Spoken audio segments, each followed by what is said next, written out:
오늘의 잠언 12장 15절부터 28절까지 말씀입니다. 제목은 미련한 자와 지혜로운 자. 오늘 본문은 지혜로운 자와 미련한 자의 언어와 태도를 대조하면서 성도가 세상을 살아갈 때 취해야 할 실천적 경건을 강조하고 있습니다. 15절부터 16절은 미련한 자의 고집과 분노에 대해서 말씀합니다. 15절 미련한 자는 자기 행위를 바른 줄로 여기나 지혜로운 자는 권고를 듣느니라. 미련한 자는 당장 분노를 나타내거니와 슬기로운 자는 수욕을 참느니라. 아멘. 미련한 자는 자기 행위가 항상 옳다고 믿는 자기중심성에 갇혀 있습니다. 반면 지혜로운 자는 타인의 권고를 듣습니다. 또한 미련한 자는 분노를 즉시 드러내지만 슬기로운 자는 모욕을 참아 넘깁니다. 한자 참을 인자는 칼날 인과 마음심이 합쳐진 글자로 마음에 칼날이 꽂힌 듯한 고통을 참는다는 의미를 담고 있습니다. 참다, 인내하다는 뜻으로 해석됩니다. 이 글자는 인내나 인고처럼 고통을 견디는 상황에서 사용되죠. 마음에 날카로운 칼 한 자루씩 품고 있지 않는 사람이 어디 있겠습니까? 상황과 기회만 된다면 어디서든지 칼을 휘두르고 싶은 것이 인간의 본성이죠. 그러나 지혜로운 사람은 그 칼 휘두르기를 참고 억제하는 것이죠. 그 덕에 남편도 살고 자녀들도 살아가는 것이고 나도 살아가는 것이죠. 오늘도 딱 3번만 참을 인자를 마음에 그으면 세상과 가정에 평화가 찾아올 것입니다. 17절부터 19절은 진실한 입술과 칼 같은 혀에 대한 교훈입니다. 17절 진리를 말하는 자는 의를 나타내어도 거짓 증인은 속이는 말을 하느니라. 칼로 찌름같이 함부로 말하는 자가 있거니와 지혜로운 자의 혀는 양약과 같으니라. 진실한 입술은 영원히 보존되거니와 거짓 혀는 잠시 동안만 있을 뿐이라. 아멘. 정직한 증인은 진리를 말하지만 거짓 증인은 속이는 말을 합니다. 특히 18절에 칼로 찌름같이 함부로 말하는 자는 공동체에 상처를 주지만 지혜로운 자의 혀는 양약과 같아 사람을 살리는 것이죠. 지금 시대는 입으로 하는 말보다 손가락으로 하는 말이 훨씬 큰 상처를 줍니다. 가까운 사람끼리의 말은 무방비로 주고받는 경우가 많기 때문에 그 상처와 충격이 큽니다. 입술을 열어 말하는 것도 주의해야 하고 손가락으로 하는 말도 주의해야 합니다. 20절에서 23절은 마음의 경영과 그 입술에 대해서 말씀하죠. 20절 악을 꾀하는 자의 마음에는 속임이 있고 화평을 의논하는 자에게는 희락이 있느니라. 의인에게는 어떤 재앙도 임하지 아니하려니와 악인에게는 앙화가 가득하리라. 아멘. 앙화는 어떤 일로 인하여 생기는 재난을 뜻하는 단어입니다. 원수는 원수를 낳고 복수는 복수를 낳는다고 하죠. 성경은 원수 갚는 것에 대해서 철저하게 금지시킵니다.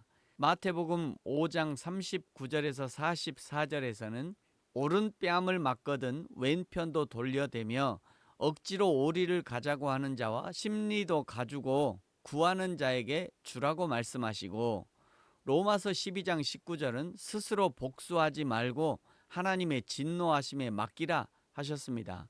원수 갚는 것이 내게 있으니 내가 갚으리라, 하나님이 갚겠다고 말씀하시는 거죠. 로마서 12장 21절 악에게 지지 말고 선으로 악을 이기라고 권면합니다.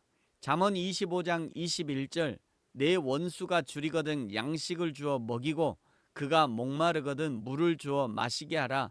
그리함으로 내가 그의 머리 위에 숯불을 쌓아 놓으리라고 기록되어 있습니다.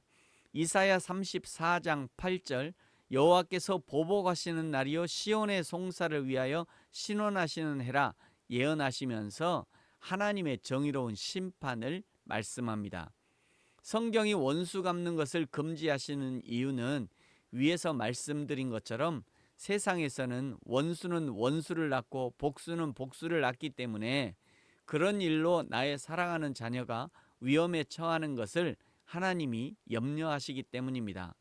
인간의 힘과 지혜로 어찌할 수 없는 억울한 일들이 있지만 가장 지혜로운 결정은 하나님의 손에 맡겨드리는 것입니다.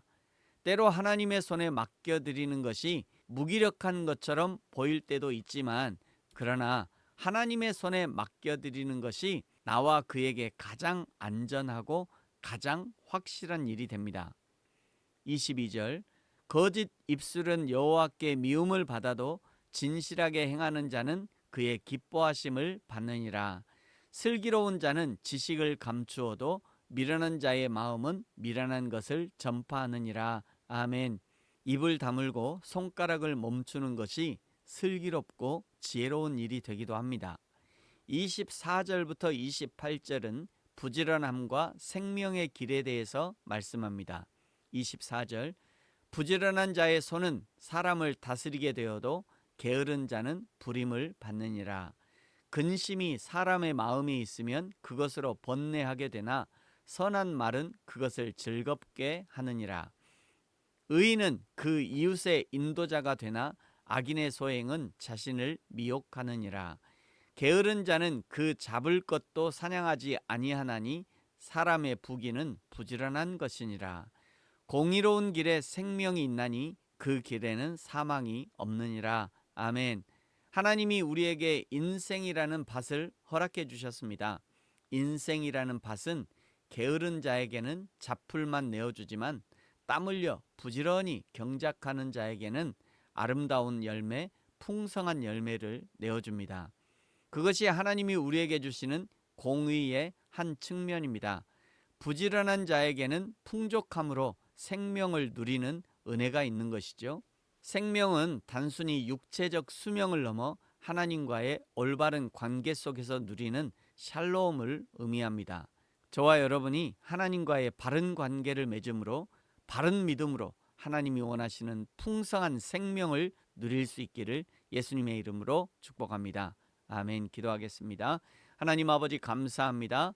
우리에게 허락하신 인생이라는 기업을 성실함과 부지런함으로 기경하게 하시고 우리의 인생의 밭을 잡초와 돌멩이가 무성한 밭으로 그냥 두지 않게 하시고 땀 흘려 기경함으로 하나님이 허락하신 인생의 밭에서 아름답고 풍성한 열매를 많이 맺어 생명의 풍성함을 누리게 하여 주옵소서. 감사합니다. 예수님의 이름으로 기도합니다. 아멘. 하늘에 계신 우리 아버지, 아버지의 이름을 거룩하게 하시며 아버지의 나라가 오게 하시며 아버지의 뜻이 하늘에서와 같이 땅에서도 이루어지게 하소서. 오늘 우리에게 일용할 양식을 주시고 우리가 우리에게 잘못한 사람을 용서하여 준 것 같이 우리 죄를 용서하여 주시고 우리를 시험에 빠지지 않게 하시고 악에서 구하소서. 나라와 권능과 영광이 영원히 아버지의 것입니다. 아멘.